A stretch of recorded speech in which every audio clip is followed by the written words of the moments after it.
ধরতে পারতো কিন্তু না,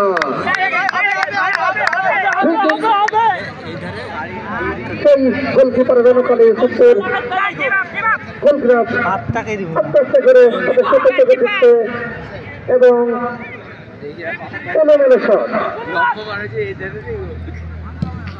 এবং যারা আমাদের এখানে স্বেচ্ছাসেবী যারা ভাই আছেন ভলেন্টিয়ারের, যদি বলগুলো যদি বাইরে যায় দয়া করে আপনারা যারা যে প্রান্তে আছেন এই বলগুলো আপনারা কুড়িয়ে এই খেলাকে আপনারা একটু সহযোগিতা করবেন। ভলেন্টিয়ার ভাইদের বলছি, ভলেন্টিয়ার ভাই।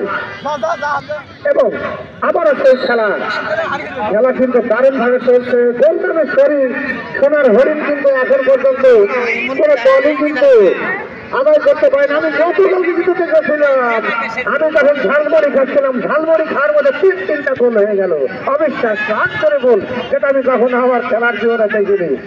যে মাত্র 5 মিনিটের মধ্যে তিনটা গোল হয়, তাও আমার এই কঞ্চননগর ঐতিহ্যবাহী মাঠে সেটাও দেখলাম।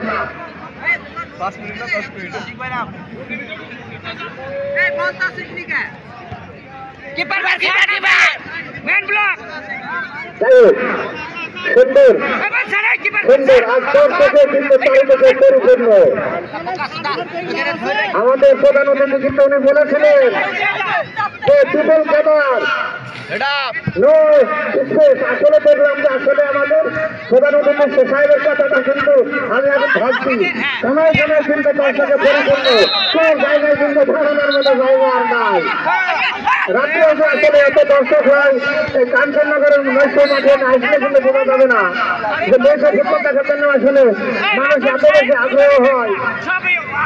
আর আমরাও চাইবো যে এরকম রাত্রে বিভিন্ন জায়গায় টুর্নামেন্ট হয়। আর আয়োজক কমিটিকে ধন্যবাদ, যারা এই যে মাথায় একটা নতুন কনসেপ্ট যে রাত্রে খেলা করতে হবে, দর্শক আসবে, খেলা দেখবে, হ্যাঁ এরকম আসলে দারুণ উদ্যোগ আরো মানুষের মধ্যে থেকে আসবে।